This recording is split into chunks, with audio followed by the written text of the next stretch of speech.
just finished the ceremony for tonight. I couldn't stop yawning. Like I was proper yawning for ages. Drained now. I might actually go in the garden and just breathe. Something that I was feeling into tonight, but I felt it before I even got on the live. It was just like, when I do cutting cord ceremonies, I do them a little bit different than how other people do them, the ones that I've done when I've done with other people. I don't make it about them. I don't make the ceremony about them, I make it about you. And sometimes when we're in these sessions and just when we're doing the work, like, it has to come with this level of honesty. It does. And I think sometimes, a lot of the time, most of the time, we stay superficial with the work because we don't want to go there. It's like we don't want to accept that that's how we was in that situation, or we don't want to accept that that's how we are right now. We don't want to look at ourselves like that. And then we make it about them. Well, that person used to do this, so I used to do that. And the real setting yourself free comes from you making the decision that I don't want to be that version of me anymore. I don't want to show up like that. I don't want to continue those patterns. I don't want to stay in that behaviour. I don't want to keep meeting people in that low vibrational energy. But that comes with a level of acceptance. And this is the work. Like, it's accepting that version of you. Can you show that version of you love when she comes with so much shame? She comes with so much embarrassment. She doesn't want to be seen. She doesn't want to be witnessed in that. And that's why it feels so uncomfortable to allow yourself to go there. And when you do go there and you do meet yourself, you realise that she's just asking for love.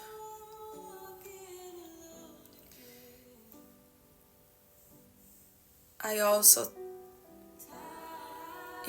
just want to remind you, and say it all the time, and I just said it there on the live, with this work, you've got to have so much grace for yourself.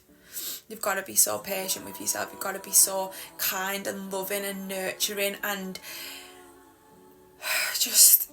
Sorry, someone rang me. Yeah, you've just got to you've just got to have like a deeper level of love for yourself. That's how I feel. That's how I feel that the healing really, really works.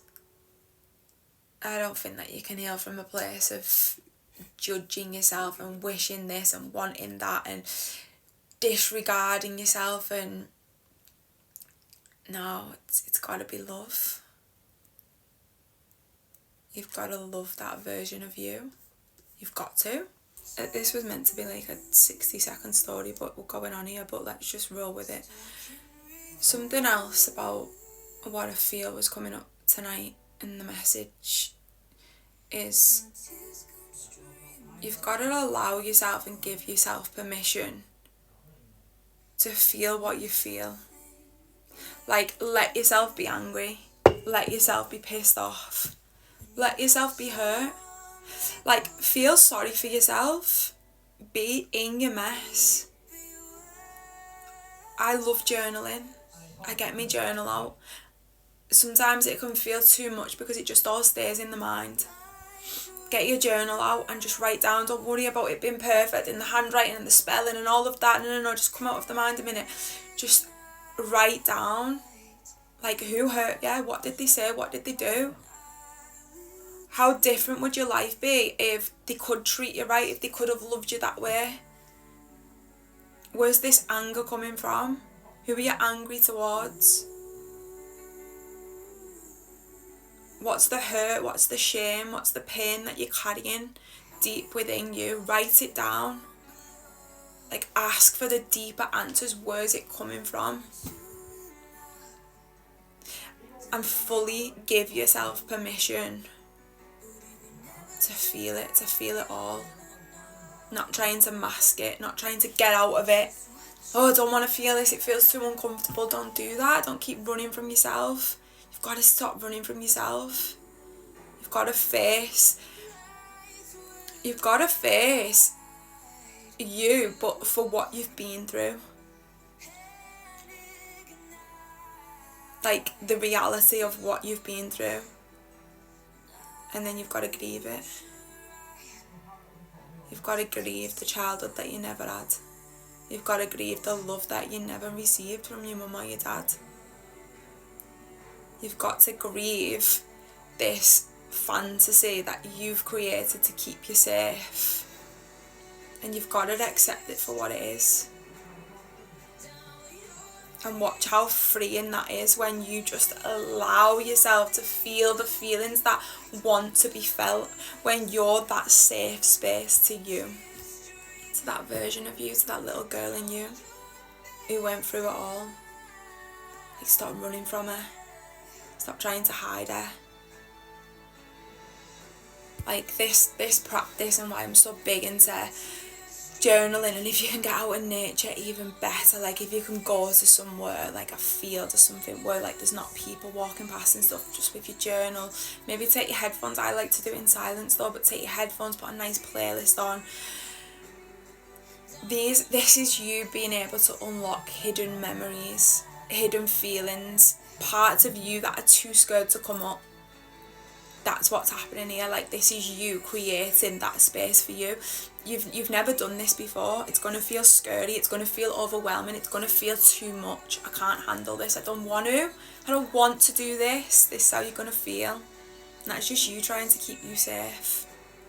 But if you're watching this video, there's a reason for it. I know it.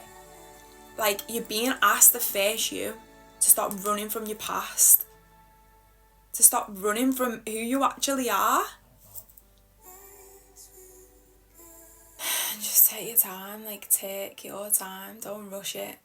Treat this like a sacred practice for you, with you. Don't rush yourself. Don't force it as well. Like, trust that whatever needs to come to the surface will, in its own time. Like, my inner child, like, she needs so much patience. She's like, I'll do it, but I'll do it in my time. That's what she's like. That's how I was like as a child. Like, I'll show up and I won't run and you know, I'll be what I need to be, but I just need a bit of time. I need patience. I need to go at my pace. I can't be forced. I can't be rushed, because then it feels false. Then I start trying to be this or trying to be that. So just take your time with yourself, with your little girl, and just treat it like a grieving process. And feel the hurt, and feel the love, and feel the pain, and then feel the joy, and then just feel it all. And let yourself cry, and let yourself just fall apart in your own arms with you. Just trying to upload this onto my website whilst talking to you. I'm not good at doing two things at once. Right, I'll leave that. Sometimes I'm going to finish now. Sometimes people, I know there's a lot of people, right, because I've had conversations around it, who believe that you can heal without actually going back to your past, without going into your childhood. Like, you don't have to dig it all up. And my response to that is, each to your own. Like, if that works for you, amazing. But when you really feel into why you are the way that you are, when you think, and I say this because I've done it, I didn't want to go back to my past. I didn't want to go back into that relationship. I didn't want to face my childhood. I didn't want to go into my mum and my dad and all of that. No. I just want a brand new life. I want to start making money. I want to live in a nice house. I want a nice body, so I'll just go and get surgery and change my body. I want a nice bank account. I want to work my ass off and be an entrepreneur and be this and be that. So I'm living that life. Fuck the past. I'm not going back there. I'm not sitting in those stories. And I did that. I did. I got the nice bank account. I got the house. I got the body. Spent grand on surgery. Done this, done that. Lived this life. And guess what? I never felt more disconnected from myself in my life.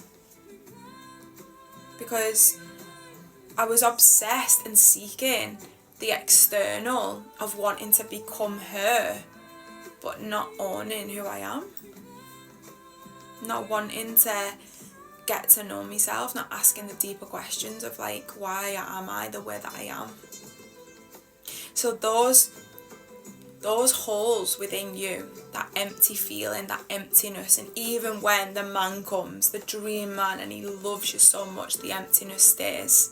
Even when the bank account keeps getting bigger and bigger, the emptiness stays. Doesn't matter how nice your house is, the next car. I had an obsession with cars. I was getting a new car like every 6-7 months. Constantly trying to fill this emptiness.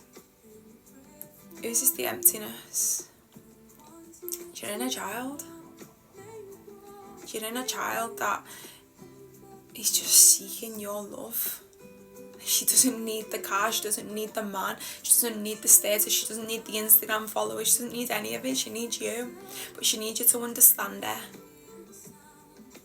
She needs you to fall madly in love with her. She needs to feel safe with you. And doing these practices and giving yourself the space and time to sit with yourself and be with yourself and get to know yourself creates this level of safety within. No one can take that from you, do you understand? And that's why it's so important to go back into your past and back into where it all began and where all the trauma began for you, where the stories began, where they started to be written when you was just a little girl. Like, why is your story of love what it is? Why is your attachment style the way that it is? Why do you think that way? Why do you feel that way? Like, what do you know to be true about you? And I'm asking, how are you gonna get to know yourself? Through starting a business? Through manifesting your dream man? Through making money? Through living this incredible life that's you getting to know you? No, you're never ever gonna be able to get to know yourself. And this is you when you go back to the past and you go back into the stories and what happened to you and that person who hurt you and that happened and that. When you do all of that, each time that you do it, right, it's like it's like you grab that part of you, then you grab that part of you, then you grab, and you're reclaiming all these parts of you and you're like, come with me. And it just gives you this feeling of freedom, but it's from within. The freedom and the safety is from within. And you're just deepening your connection to you. But if you're not willing to go back where your story began, then I believe it because I tried to do it. You're just going to be wearing mask after mask. You're going to be forever in the performance. What's next? Bored of this now, what's next? The emptiness that you feel within, I don't believe that it will ever be filled. I don't. Because it's your inner child's emptiness. And she needs for nothing but you. And it's only the wounded little girl who's trying to achieve and trying to look a certain way and trying to be good enough, and if I have this then I'll be loved, my parents will be proud of me, if I have the nice car or if I can take them on holiday. She's just seeking for love, and the little girl is just running the entire show like you're living from your wounds, and that's why you attract the men that you attract. That's my son on the Xbox, by the way. So it's going back and questioning everything, questioning it all. But it does come with that level of acceptance. The acceptance from, it's got to be from love. It has to be. It has to be. It's the only way.